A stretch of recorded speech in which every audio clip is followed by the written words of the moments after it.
own scripture. Jews have their scripture. Religions outside of the Abrahamic tradition have various texts or scripture or traditions that they might recite, they might read, that they might consider to be sacred. The Quran, however, is a unique book, not just in terms of its miracle and not just in terms of the claim that it makes and which Muslims believe that it is the direct revelation of Allah, but the Quran is unique in terms of how it is to be approached and how it is to be understood. There is a famous incident which I think many of you are going to be familiar with, or you may have heard of, that when our first Imam, Amir al-Mu'mineen, Ali ibn Abi Talib alayhi salatu wa salam,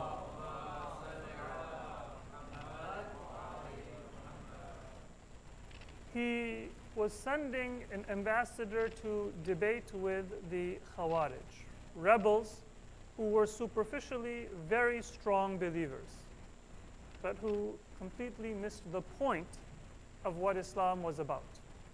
We can compare that, although historical parallels are never precise, but we can compare that with many different types of extremism today.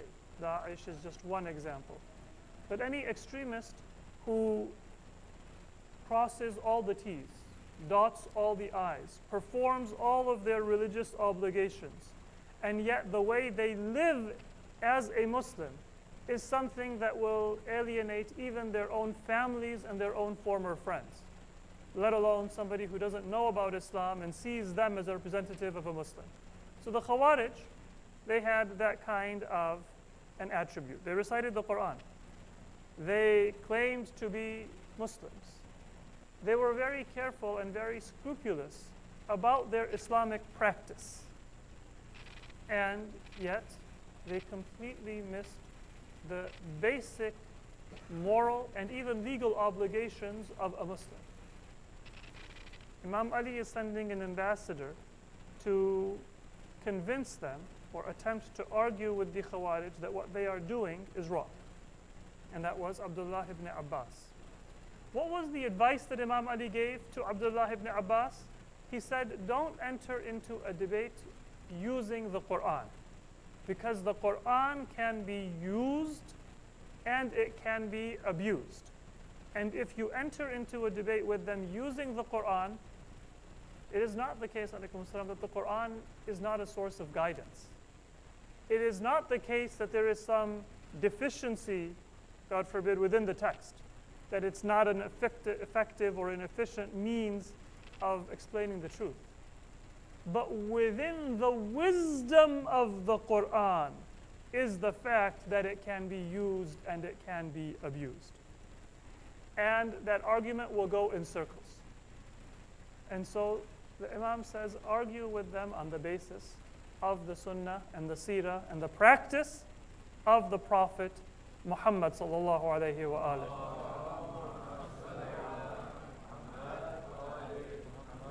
That is something that they will not be able to easily respond to or abuse in the same way.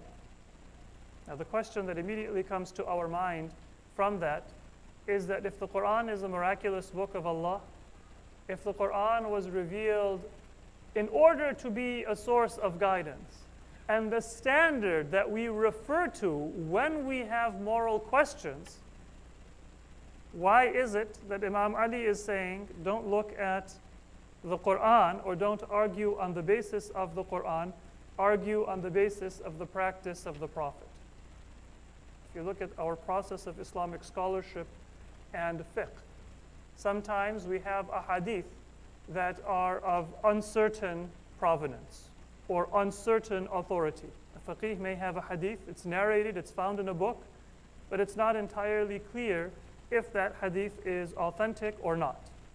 Sometimes because of certain doubts that might exist within the hadith, and sometimes because there is a contradictory hadith also found in our sources, and we don't know which of them is authentic. One of the standards that is used to determine the authenticity of a hadith, which in the end is a statement about the words or the practice of the Prophet or the Imams.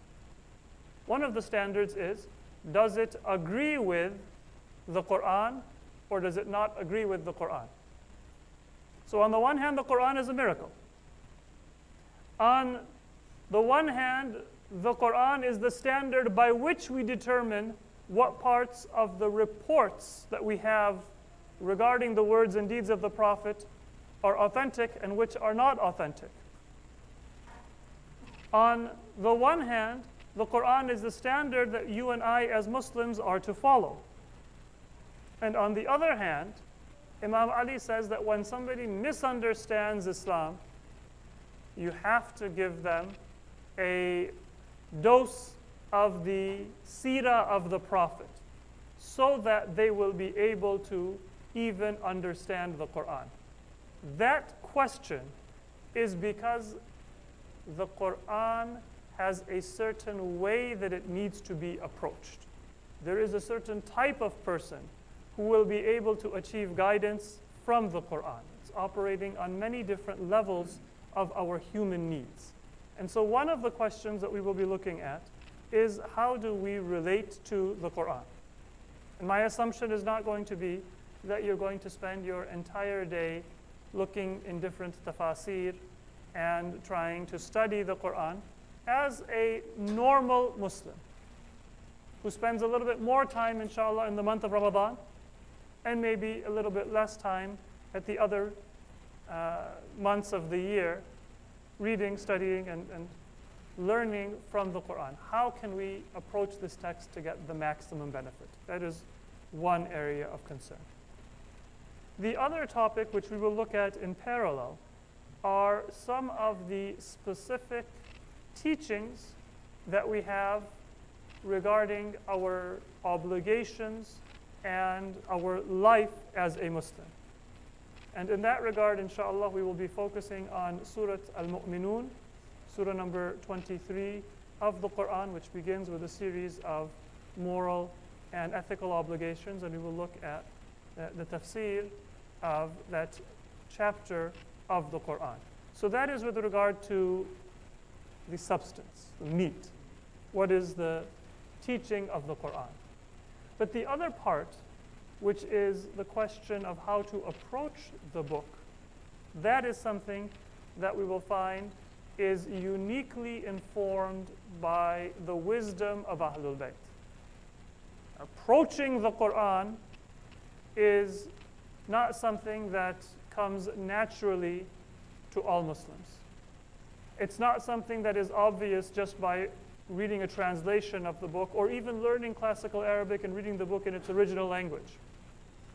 And as inshallah we will discuss and we will see, many tafasir that have been written, commentaries of the Quran, and interpretations of the Quran and understandings of the Quran, they are limited and they are deficient for the simple reason that they are not approaching the Quran in the best possible way. Not necessarily that they're wrong, but they're not approaching the Quran in the best possible way. So inshallah, that is our task over the course of the next few weeks, inshallah. And today we will set the stage for those discussions that are going to come. Sallu ala Muhammad wa ali Muhammad.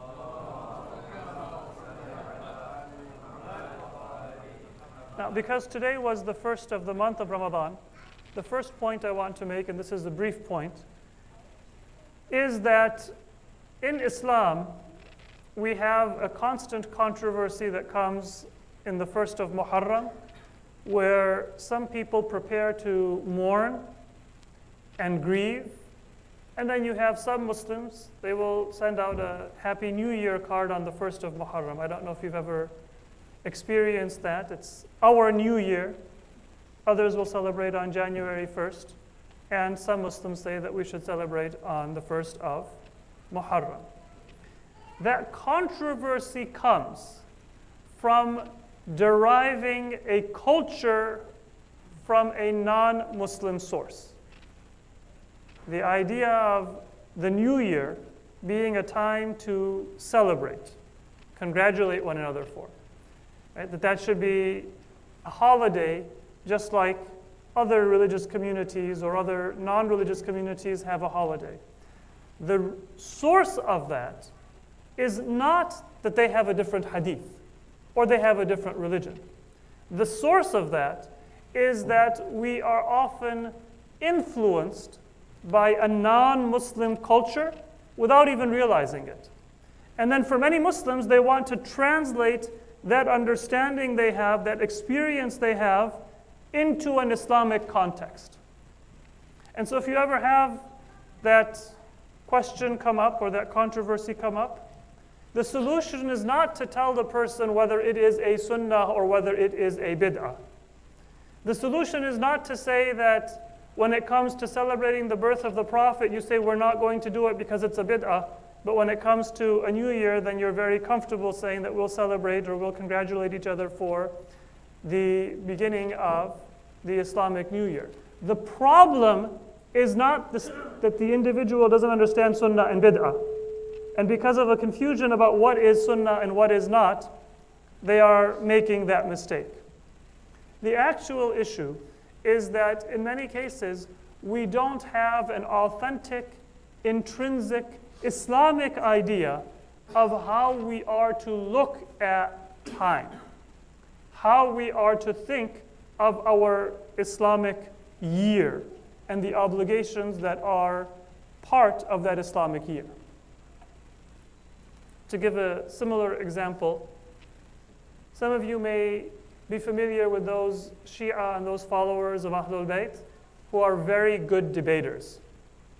I don't know if any of you know somebody, maybe some of you are that debater. You have the answer to every objection some non-Shia or some Muslim from another school of thought may have about why do Shia mourn in Karbala? Why do the Shia prostrate on dust? Why do the Shia pray Dhuhr and Asr and the Maghrib and Isha one after another? Right? And you can immediately quote Sahih Bukhari or Sahih Muslim or whatever other source is needed to answer that question. Are you familiar with that type of person? Many times, those people have a more intimate familiarity with the virtues of Ahlul Bayt as they are found in non-Shia sources than they have with the role of Ahlul Bayt as defined within the scholarship of Ahlul Bayt themselves. They're more familiar with Sahih al-Bukhari and Sahih Muslim and al-Mustadrak of Hakim because they use that in a debate.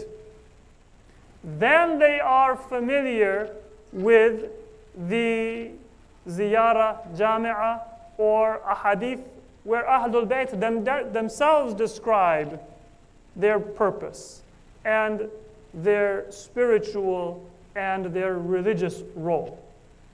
And what is the proof of that? The solid proof that they're more familiar with Ahlul Bayt as seen through non-Ahlul Bayt eyes than they are with Ahlul Bayt as seen through the lens of Ahlul Bayt is that many of these people are these debater types. They're very comfortable calling out and even creating animosity among Muslims because they're debaters. So they want to show why they are right and their beliefs are right and they are authentically Muslim and the other person is wrong. They'll say, for example, in a few weeks we will be remembering Quds Day.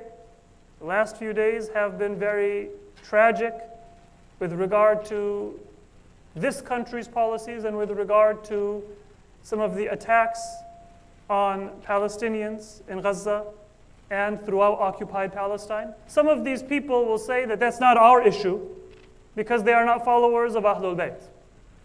So tell me, a person who thinks in that way, the issue of Quds or the issue of Palestine is not my issue because those people are not followers of Ahlul Bayt. Does that person know anything about Ahlul Bayt? And if they are able to win a debate and prove all of those specific teachings, What does that tell you? It tells you that their familiarity with Ahlul Bayt is with a certain lens. It's Ahlul Bayt from a non-Ahlul Bayt eyes, not Ahlul Bayt from the eyes and from the perspective of Ahlul Bayt themselves. Because Ahlul Bayt themselves, if you look at each of our Imams, they were people who were a source of strength and pride even for their enemies when they had religious questions. You're all familiar with the historical reality that Abu Hanifa was a student of our sixth Imam, Imam Ja'far as-Sadiq alayhi salatu was-salam.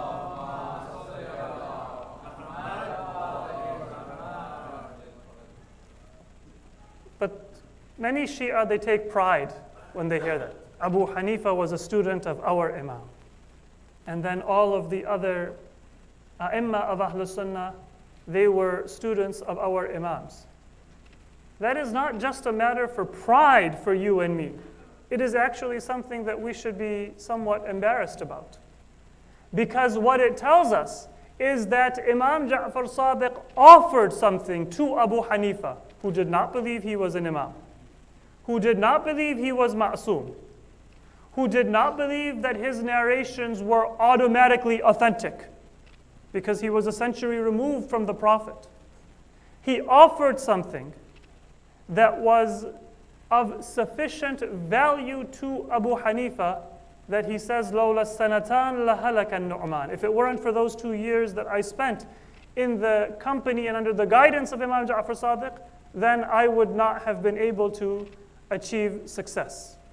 Now, whether he achieved success or not is a separate question and not our primary concern. But what should concern us is, I can't just say to a Hanafi Muslim that your Imam was a student of my Imam, because that person would be justified in saying, all right, if your Imam was somebody who had a message that would be of benefit and guidance for my Imam, what kind of person are you? What kind of person is your understanding of Islam? What kind of institution do you come from? Is it also welcoming and uniting and bringing together the hearts of Muslims? So that's one example. When it comes to our Islamic calendar, we have some ahadith from Ahlul Bayt which tell us that in reality, Muharram is simply the beginning of the conventional year. The Arabs already thought that the year begins in Shahr al-Muharram, and therefore that was continued in the Islamic era for convenience. It's not necessarily logical. It's not necessarily something that you would have done if you were starting afresh, but it's convenient. And the calendar that all of us use and the entire world uses for government and for commerce is a very illogical calendar. It starts in January, in the dead of winter. It's not the beginning of a season. It's not even related to the winter solstice. The months have an odd number of days. The leap year comes on the second month, so it messes up your calculus for the rest of the year. If you and I were to design a calendar, even not being expert mathematicians or astronomers, we probably could do a better job. Move the new year to a different time, but it's very difficult to change what people are accustomed to. So in some ways, Muharram is the beginning of the conventional year. Then spiritually and religiously, what is the beginning of our year? And some ahadith from Ahlul Bayt, they indicate that the true new year of ibadah and of our spiritual life is the month of Ramadan. That is the beginning of the year. Because that is when we start with an entirely different outlook on life. You have changed your sleep patterns, your meal patterns. Many of you will be coming to the masjid, inshallah, much more frequently and also contributing much more generously to masjid events, volunteering your time, your money, hosting iftars. That high point is the best spiritual introduction to a new year. It gives you kind of a capital that you are accumulating right at the beginning of the year that will last you for the rest of the year. One of our well-known ulama and one of our fuqaha and mufassirin, Sheikh Jawadi Amuli in Qum, he says that it was the practice of pious Muslims that before the month of Ramadan, they would take an account of all of their debts that they had, whether it be khums, whether it be debts that they owed other people, whether it be maybe an unkindness that they had done, and they would try to pay all of those debts before the month of Ramadan began. Now we're already in the month of Ramadan, and if some of us are behind, then we can still catch up, because the beginning of the month is not the day, but it is the entire month. It is a process and not an instant that we are concerned with. But the reason why Muslims would do that is because when you start the month of Ramadan, you want to start with a clean slate, spiritually speaking. You want to begin the year in a position to derive maximum benefit. You don't want to be in debt and making up for mistakes that you had from the previous year. Some of those might be financial. I might owe you money and I've put off paying you back, then I should pay that debt.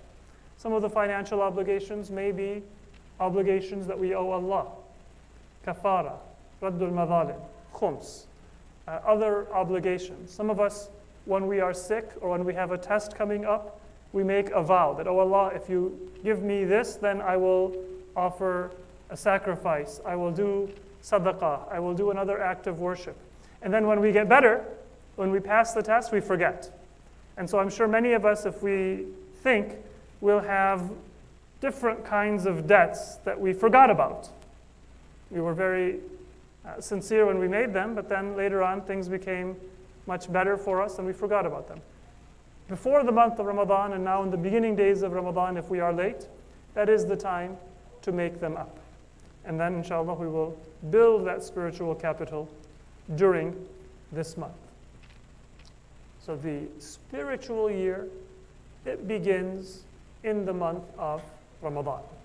And it begins not with a celebration, not with a resolution that you make and that you'll forget about in the first week of the new year, but it begins with a commitment, a challenge to try to be more conscious of every act in your life. It's a unique act of worship when we fast. And just very briefly, one word about fasting, and then I will move on to the final topic of my presentation today. All of our acts of worship, they have a performative and an active element. You do something when you pray. You do wudu, you say takbiratul ihram, then you recite Surah Fatiha, a second surah of Quran, ruku', sujood, tashahhud. There are acts that you do. When you go for Hajj, there are actions that you do. Uniquely, fasting is something that is distinguished by not doing anything active. It's still an action because you have to have an intention. And an intention is an act of the soul, an act of the heart. So it is an action, but it is an action that's not performing something, doing something. It's simply avoiding. It's far easier to obtain sincerity in fasting than it is in other acts of worship for that very reason. Because when I pray, and I'm praying over here and facing away from the door, and I hear somebody come into the masjid, then I might lengthen my prayer or better my prayer to impress you. That act of worship is done, but its spiritual element is lost. Fasting doesn't work that way, because I can avoid drinking water in front of you to impress you. But then when I am alone, I will still have that chance to sneak a drink of water or a snack and then hide all of the effect of that and come back in public. If I'm fasting, there will always be a moment when I could have done something in secret that nobody would have found out. If I'm doing it, even when I am alone, that means that I have some fear of God within me. And so much more readily than even prayer, much more readily than our other acts of worship within Islam, fasting develops piety. And perhaps that is why the Quran says, يَا أَيُّهَا الَّذِينَ آمَنُوا كُتِبَ عَلَيْكُمُ الصِّيَامُ كَمَا كُتِبَ عَلَى الَّذِينَ مِنْ قَبْلِكُمْ لَعَلَّكُمْ تَتَّقُونَ. Perhaps you may be able to achieve piety. Prayer is for piety. Zakat is for piety. Recitation of Quran is for all of our acts of worship are intended to make us pious. But they don't all have that same effectiveness, and they don't all work in the same way. Prayer is unique. And fasting is unique in the way in which it readies us to be pious.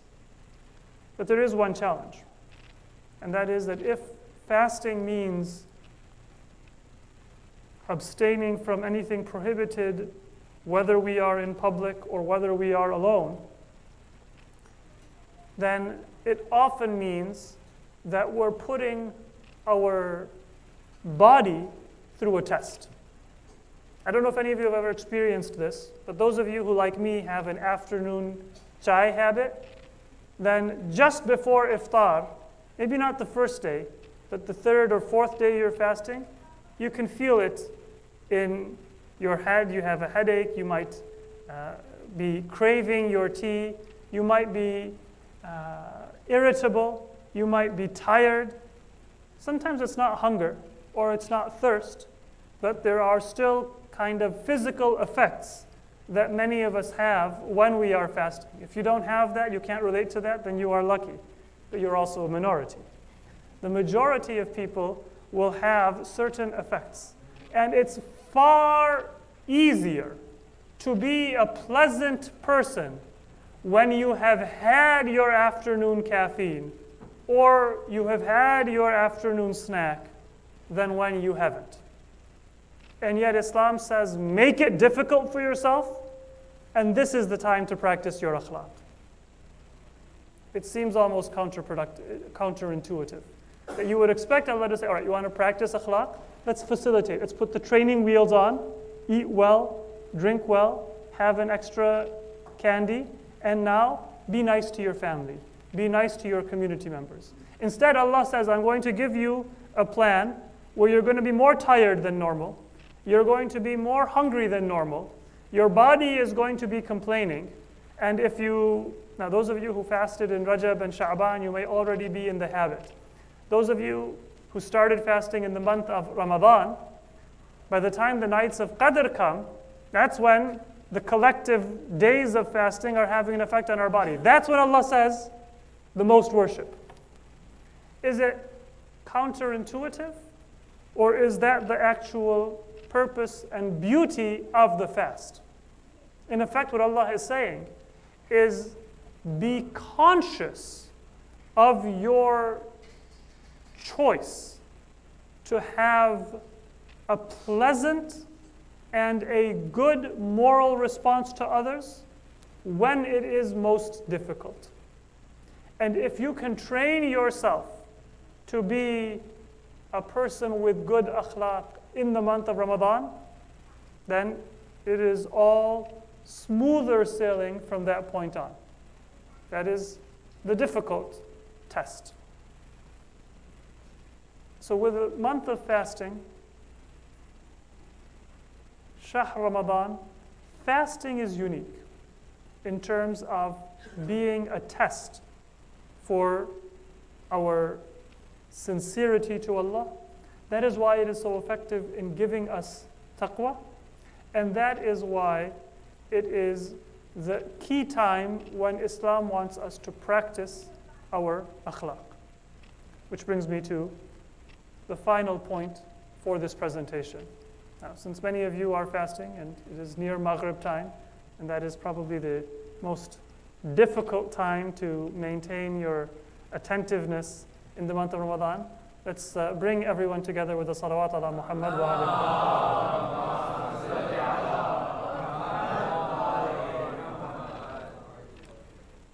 What is the relationship of the various branches of Islamic teachings that you and I all know to be part of Islam? That's the final point I would like us to discuss. Islam consists of certain beliefs. You cannot be a Muslim and say, I'm not sure if I believe in God.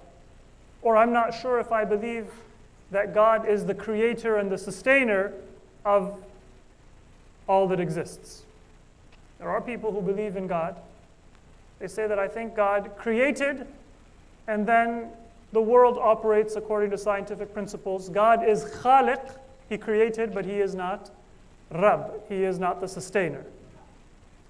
You cannot be a Muslim if you don't have a proper understanding of Tawheed. You cannot be a Muslim if you don't believe in Prophet Muhammad sallallahu alaihi wa alihi and all the previous prophets.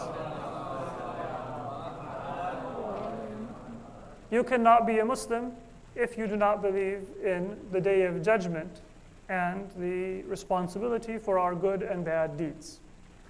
Collectively, those beliefs are known as aqa'id, and that is one of the pillars of Islam. The other pillar is fiqh, our obligations, do's and don'ts.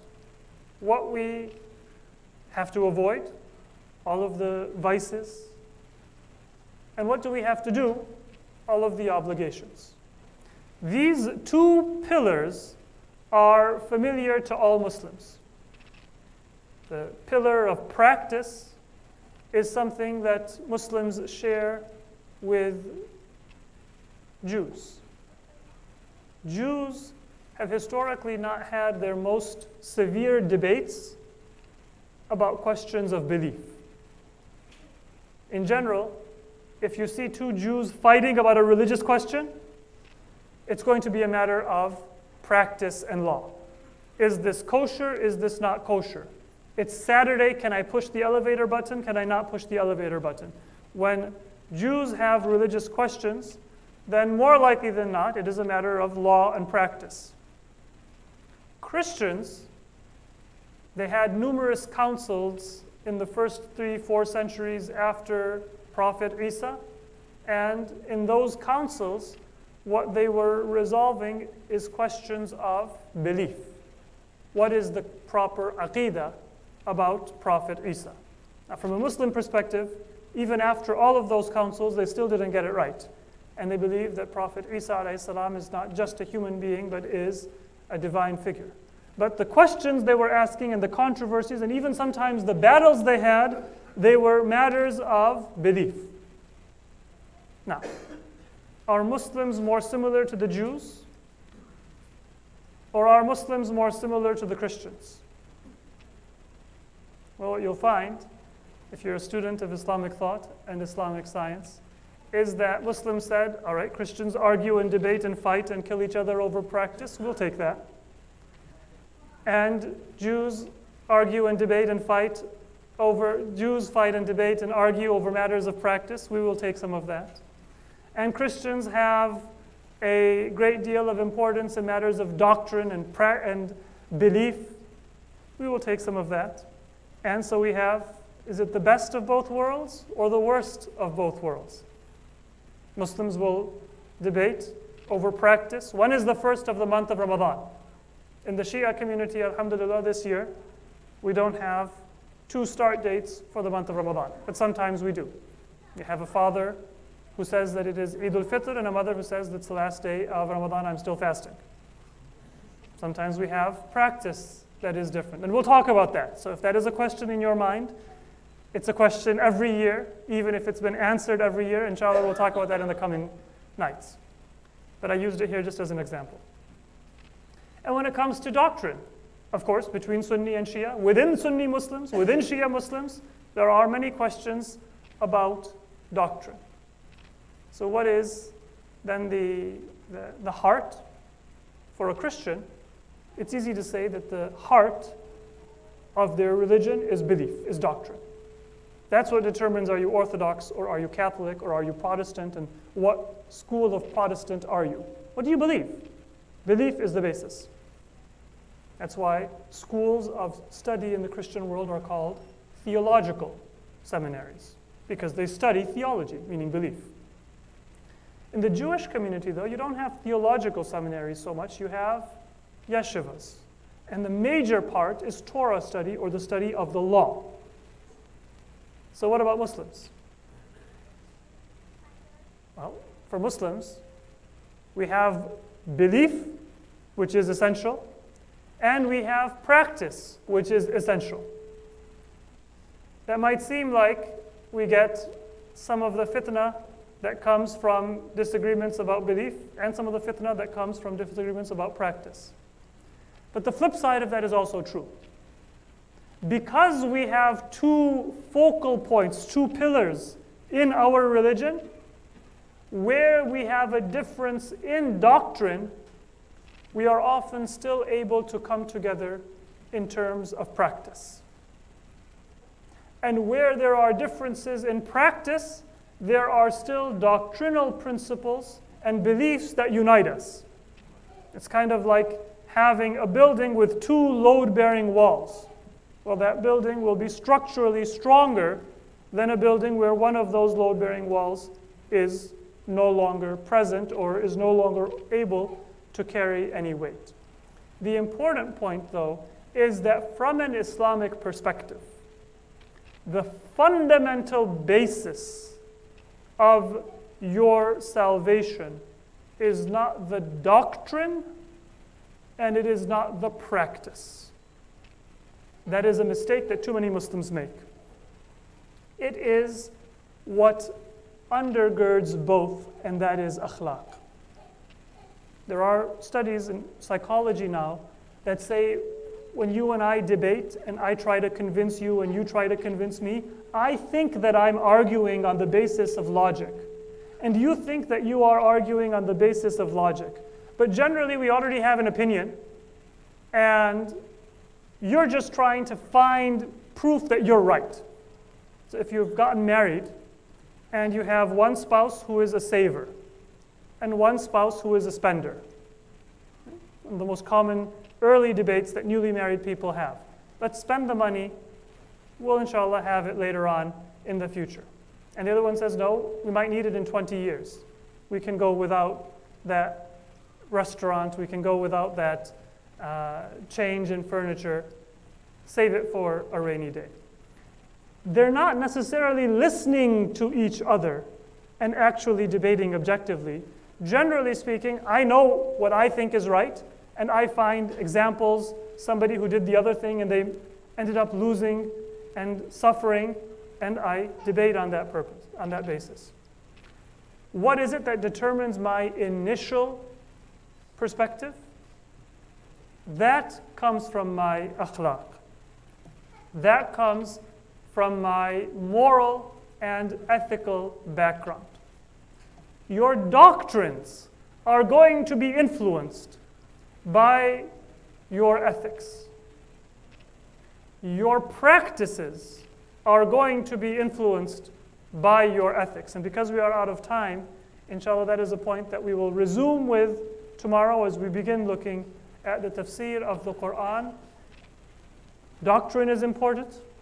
Practice is important. They are the twin pillars on which the building of Islam is built. But both of those pillars rest on ethics. And if we do not have a proper understanding of the foundations of Islamic ethics, you might believe the right things, but that's not going to bring you closer to God.